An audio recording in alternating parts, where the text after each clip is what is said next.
Kita akan melanjutkan apa yang telah kita bahas di video-video sebelum ini ya guys, yaitu tentang kontradiksi angka yang ada dalam kitab yang dianggap suci. Saya berasumsi kalau motif kita adalah mencari kebenaran ya guys, bukan mencari pembenaran. Kalau motif kalian bukan mencari kebenaran, silakan tutup saja video ini guys. Kenapa sih kok harus membahas kontradiksi angka semacam ini? Karena Assalamualaikum warahmatullahi wabarakatuh. Salam kenal di channel Ro'yu Mas R, yaitu channel yang berisi ro'yun atau opini saya tentang suatu hal. Kenapa sih harus melakukan pengujian menggunakan kontradiksi angka semacam ini? Saya tanya ya, kalian kalau mencari pasangan hidup sebagai suami atau istri, apakah kalian langsung memilih secara random atau kalian mengenalinya dulu guys? Kecenderungannya mengenali dulu kan ya. Nah, kalau misalkan sebelum menikah aja sudah menunjukkan tanda-tanda, misal ya, calon suami kalian itu orang yang suka KDRT. Apakah kalian akan tetap memutuskan untuk lanjut menikah dengannya? Kalau kalian menjawab tidak, berarti kalian sedang mencoba meminimalisir kemungkinan kalian akan mendapatkan KDRT ketika telah menikah. Calon suami yang awalnya itu kelihatan baik, belum tentu juga kan ketika menikah nanti akan tetap baik. Sama halnya dengan pengujian kontradiksi angka dalam kitab suci. Tujuan kita adalah mencari akurasi guys. Jadi kalau misalkan akurasinya itu dipertanyakan, bagaimana dengan pemberitaan di kitab suci tentang kehidupan setelah mati? Apa nggak lebih kompleks?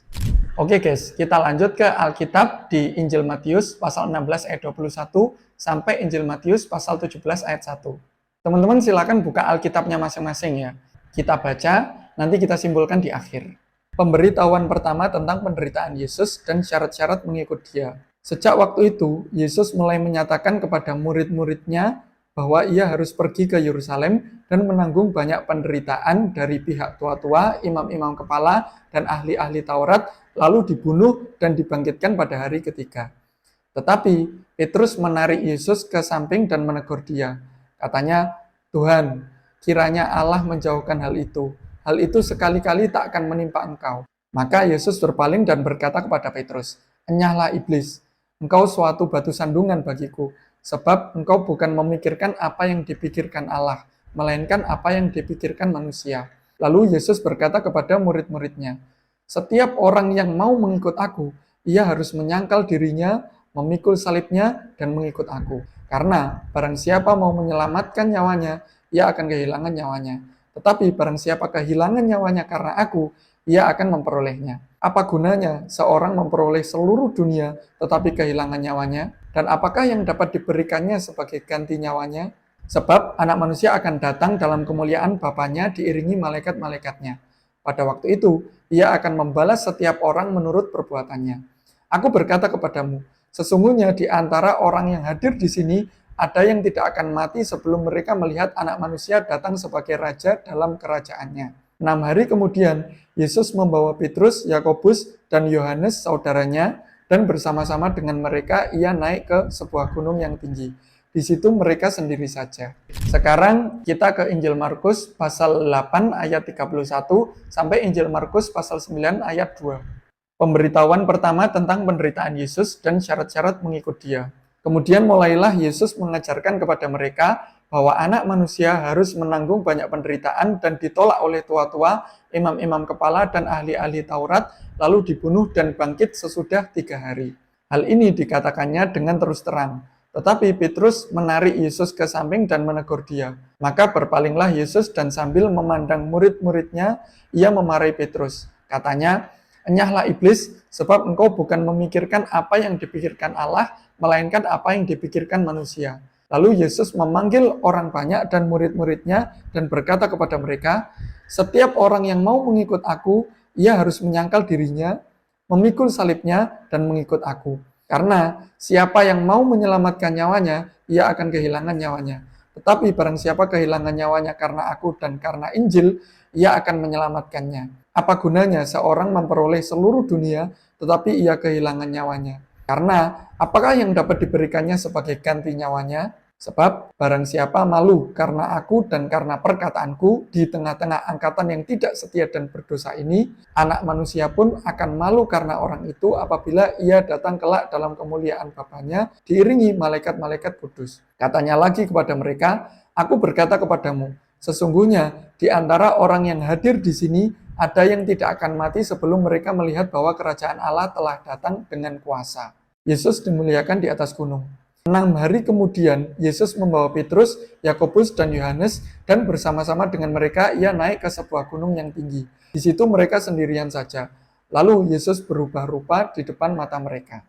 Sekarang kita ke Injil Lukas pasal 9 ayat 22-28.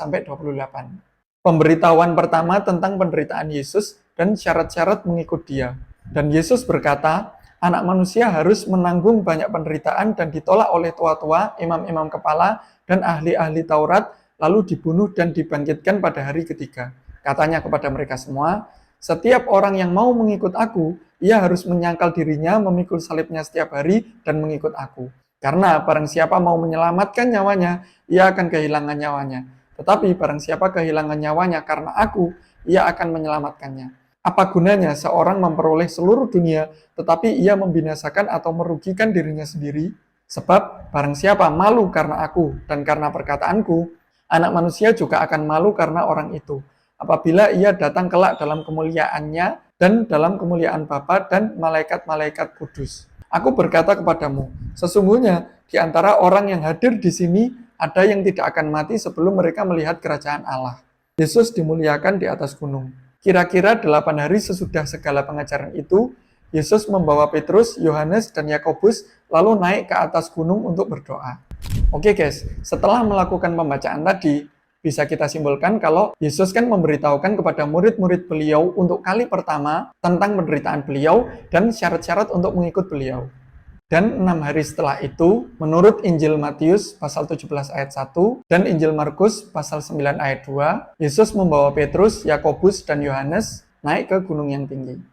Namun menurut Injil Lukas pasal 9 ayat 28, Yesus membawa Petrus, Yakobus, dan Yohanes dan bersama-sama menuju ke gunung yang tinggi kira-kira 8 hari setelah pemberitahuan pertama tersebut guys. Namun menurut Dr. Bambang Nursena, link saya cantumkan di deskripsi ya guys.